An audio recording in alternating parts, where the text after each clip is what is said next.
بسم الله الرحمن الرحیم. السلام علیکم و رحمت الله و برکاته. ګران زده کوونکو، الله جل جلاله دې وکړي چې روغ جوړ او خوشحاله اوسئ او تیر درسونه مو عملي کړي اوسي. ګران زده کوونکو، مخکې موږ تاسو وویلې چې بهترین علم او بهترین هغه څه شی ده هغه ده چې سړی په هغه باندې عمل وکړي، لکه د صحابه کرامو دا عمل و. ګران زده کوونکو، یو آیات به یاد کړو، بل به نه حفظ کوو، نه به یادوو تر دې چې په عمل به کوو. نو ګرانو زده کوونکو، دین د عمل څه شی ده؟ جامه ده.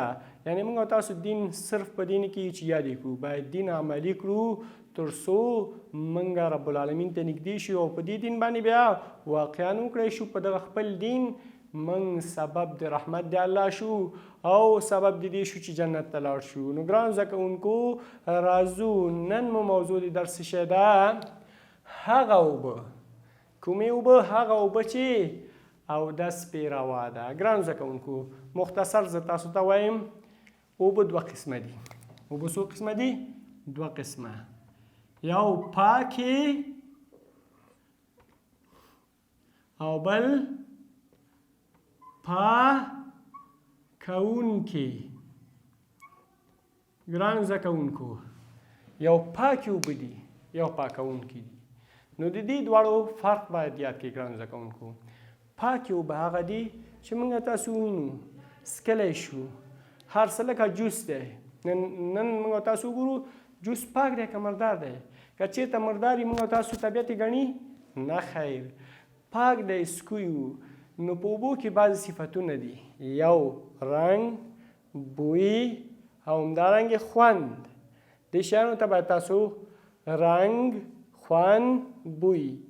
نو که چېرته رنګ یې هم بدلي نو اوبه بیا قابل د څه شي نه اوسي، د اودس نه دي، لکه موږ تاسو جوس ګورو وغیره نور. یا بدبویه شوي په هغه اوبو باندې هم نشو کولی. او که خوند یې بدلي پروا نه کوي، لکه موږ تاسو ګورو چې سانه اوبه راباسو، پاکې دي، خوند یې ترش دی، لیکن اودس پرې کولی شو. نو هر پاک اوبو باندې اودس نه کېږي، لیکن هر پاکونکو اوبو باندې اودس کېږي. نو زموږ او ستاسو عنوان نن څه شی ده؟ هغه پاکونکي اوبه چې اودس پرې کېږي. څه شی؟ هغه پاکونکي اوبه. نو راځو ګرانو زده کوونکو، زه اوس تاسو ته لیکم. پاکونکي اوبه کوم یوې دي؟ پاکونکي اوبه کومې کومې اوبه دي؟ اول د اسمان اوبه، یعنې باران. اول څه شی ده؟ د اسمان اوبه. اوبه یعنې باران. ګران زده کوونکو، که موږ تاسو وګورو، فکر کوو چې دا د باران اوبه دا به چېرته ځي؟ دې باندې به څنګه بېرته اودس کوو؟ ما مخکې هم تاسو ته ویلي چې په تیر درسونو کې مو ورته ویلي وو چې هر قطره باران چې راځي، د هرې قطرې سره ګرانو زده کوونکو ملایکه مقرره وي. هغه کوم ځای کې چې ضرورت لري هملته یې رسوي. هم که چېرته وګورو دا اوبه چېرته جذبېږي؟ ځمکه یې جذبوي. هغه بیا بېرته موږ تاسو په مختلفو طریقو سره د سانه، د ماشین وغیره، دا موږ تاسو چې کوو د هغې څخه استفاده کوو. که چېرته موږ تاسو وګورو په بعض ځایونو کې په غرونو باندې باران وریږي، د هغه اوبه راځي په سیندونو کې، د هغه څخه هم موږ تاسو استفاده کوو. نو ډېر اسانه د باران اوبه ذهن کې ګرځي. د باران اوبه څه معنی؟ ځمکه جذبوي، ماشین سره راوباسو، همدارنګې هغه اوبه څه شی کوو؟ په سا کې په ډولچی راوباسو، یا په سیند کې راځي، په غرونو کې هغه شي په سیند کې راشي، استفاده ترې کوو. نو دغه ته وایي د باران اوبه چې دا پاکې نه بلکې پاکونکي دي. څه شی دي؟ پاک هم دي او پاکونکي هم دي. پاک او پاکونکي یعنې اودس پرې کېږي. نو د باران اوبو باندې ګرانو زده کوونکو څه کېږي؟ اودس کېږي. پاک او پاکونکي دي. د باران اوبه تاسو یاد کړئ. د باران اوبو کې کېدای شي یو سړی سوال وکړي چې استاد دا د باران اوبه بعضې وخت کې د ګلۍ په شکل کیږي. هو دغه ګلۍ که موږ تاسو وګورو چې دا ګلۍ ویلې شي اوبه ترې جوړېږي که نه، یعنې هر هغه شی چې له بره راځي چې د غضب سبب نه وي. بعضې قومونو باندې د باران انتظار کوو اور را پرېوته، نه، د بره له طرفه د رحمت باران هغه سبب د دې چې موږ تاسو پرې ګرانو زده کوونکو اودس وکړو. نو ګرانو زده کوونکو اوس راځو د سمندرونو اوبو ته. د څه شي؟ سمندر.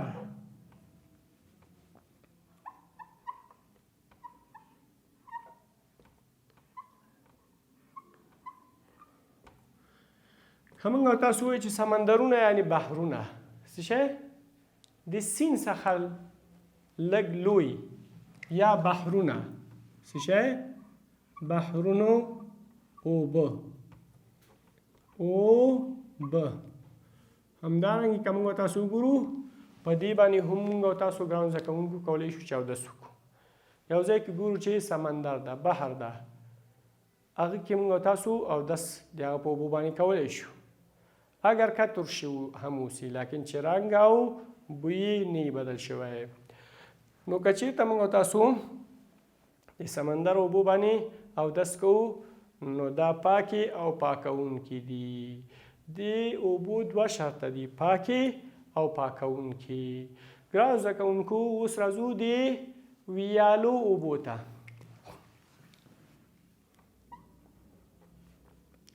د ویالو اوبه.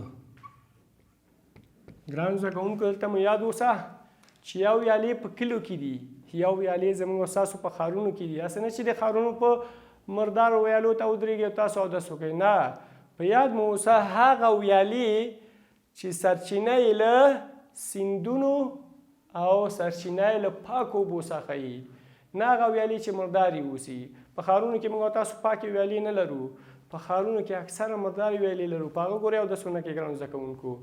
هغه ویالې چې سرچینه یې له سیندونو او وړو څه شي څخه وي، نهرونو څخه وي، چې هغه پاکې اوسي، نو په هغه ویالو اوبو باندې هم موږ تاسو ګرانو زده کوونکو کولی شو چې بیا موږ تاسو څه وکړو ګرانو زده کوونکو؟ اودس وکړو. لیکن په هماغه طریقه چې ما درته ویلې، داسې نه چې تاسو خپل ځان نه لکه یو ورور د راغی په ویالې کې خپې اچولي دي، په ویالې کې خپې اچولي او نور اودس کوي، اودس یې نور صحیح وکړه، لیکن خپې مخکې نه ویالې کې وینځلې وي، وایي چې ما خو خپې مخکې وینځلې وي اودس مې وکړ. نه، ویالې کې د خپې اچولي اودس دې وکړه، په آخره کې به بیا هم خپې وینځي په همه طریقه چې خلال او د وړې ګوتې څخه شروع مکمل اودس به کوئ. نو ګرانو زده کوونکو څلورمه خبره چې ده د سا اوبه. د څه شي؟ د سا اوبه.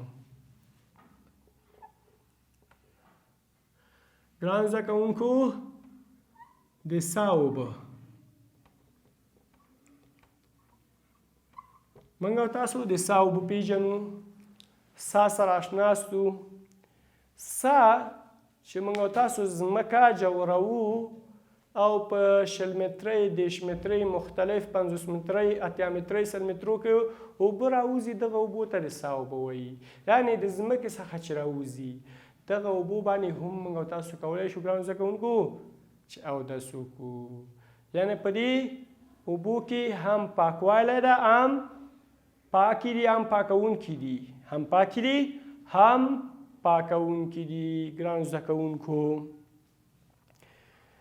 او ګرانو زده کوونکو بله دا چې که موږ او تاسو وګورو په زموږ په ګران هیواد افغانستان کې واوره ډیره وریږي. څه شی؟ واوره. یو سړی په ژمي کې ماشین خراب شو او اوبه نه راوباسي، ځایونه ټول سره یخ دي. آیا دا د واورې اوبه څه شی کې یو ځای کې کیږي چې ګرمې شي او غویلې شي او دس پرې کولی شي که نه؟ هو، د واورې په اوبو باندې، د واورې